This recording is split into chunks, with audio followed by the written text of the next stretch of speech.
सदर मुमलिकत ने मजहब की तौहीन की रियासत को नए आईनी बहरान से दो चार कर दिया। नून लीग के रहनुमा राना सनाउल्लाह का रद्द-ए-अमल। बोल न्यूज़ से टेलीफोनिक गुफ्तगू में कहा, छोटे आदमी को बड़े ओहदे पर बिठा दिया गया। ऐवान सदर का अमला उन्हें क्या मुतमईन करेगा? ये ट्वीट नहीं करना चाहिए था, पहले इंक्वायरी होनी चाहिए थी। ऐसा ना हो थोड़ी देर बाद पता चले उनका ट्वीट गलत है। उनको कौम से माफ़ी मांगनी चाहिए, लेकिन कौम उन्हें माफ़ नहीं करेगी।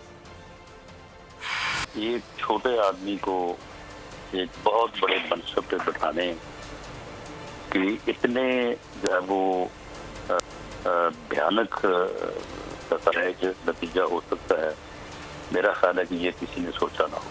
जो सदर का मनसब है ये आईनी तौर पे मुल्क का सबसे बड़ा मनसब है। सदर के मनसब के और उसके रुतबे के ये शायान शान ही नहीं है कि वो इस तरह का ट्वीट जो है वो करें। जो वो फरमा रहे हैं ट्वीट में, अगर ऐसा ही हुआ है तो फिर भी इसका आईनी और मंतकी तकाजा ये था कि वो इसकी एक डिस्क्रीट इंक्वायरी जो है वो होल्ड कर सकते। उस इंक्वायरी में जो है वो तयन करते हैं कि ये इतनी कबीह हरकत किसने की है। उस तयन के बाद उस जिम्मेदार ऑफिशियल के खिलाफ कानून जो है वो हरकत में आता और वो लीगल प्रोसीडिंग जो है वो FIR की शक्ल होती या जो भी उसकी फाइनल शेप होती, वो मीडिया की जीनत बन जाती, वो मुल्क में हर बंदे को मालूम होता, वो दुनिया में मालूम हो जाता। ये इन्होंने ट्वीट करके जो है इन्होंने रियासत का जो है इन्होंने मजाक उड़ा दिया है। बनाना स्टेट और क्या होती है जो इन्होंने ये जो है वो सूरत पैदा कर दी है।